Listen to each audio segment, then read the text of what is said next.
Android phone নিয়ে নিলাম 28,000 টাকায়। ফোনটার নাম হইতেছে OnePlus, ব্র্যান্ডের মাল। অবশেষে ফোন নেওয়ার জন্য চলে আসলাম রংপুরের সুপার মার্কেটে। আমরা যে ফোনগুলো খুঁজতেছি এইখানে একটাও নাই। এই ভাই অন্যান্য ব্র্যান্ডের মাল দেখাচ্ছে, একটাও পছন্দ হইতেছে না। অবশেষে 2 ফ্লোর থেকে চলে আসলাম 1 ফ্লোরে। প্রথম গেটের সামনেই অপ্পো ব্র্যান্ডে চলে আসলাম। অপ্পো ব্র্যান্ডে এসে খুঁজতেছি অপ্পো A92, এ ফোনও এখানে পাইলাম না। অবশেষে চলে আসলাম সুপার মার্কেট থেকে বেরিয়ে চলে আসলাম RMC শপিং মলে। মূলত এই বিল্ডিংটা হইতেছে 6 তলার। আমরা 4 তলায় প্রবেশ করলাম। প্রবেশ করে অনেকটা ভালো লাগতেছে আশপাশের পরিবেশ দেখে।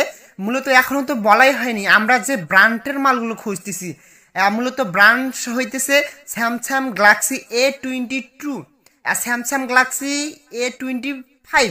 এই ফোনগুলো খুঁজতেছি, ব্র্যান্ডের মাল এগুলো আমরা কোথাও পাইলাম না।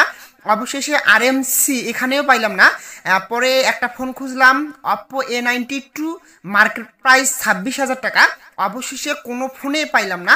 অবশেষে চলে আসলাম OnePlus ফোন নেওয়ার জন্য।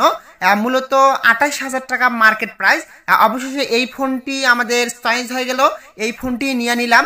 এই ফোনটার জন্য অফার ছিল শুধুমাত্র আমাদের জন্য, মাত্র 3,000 টাকা অফার ছিল।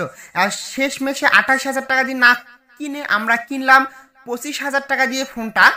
অনেকে বলবে যে ভাই এই ফোনের নেট কেমন চলে, তাদের উদ্দেশ্যে বলতেছি এই ফোনের নেট অনেক ফাস্ট চলে। মূলত এই ফোনটা নিলাম নেটের জন্যই। আর অনেকে জানে না এই ফোনে শুধুমাত্র একটা ঘাট রয়েছে, শুধুমাত্র একটা সিম ডুবার ঘাট রয়েছে। এই কারণে বলে দিলাম। ভিডিওটা কেমন লাগলো, ভালো লাগলে লাইক কমেন্ট ফলো দিয়ে পাশেই থাকবেন।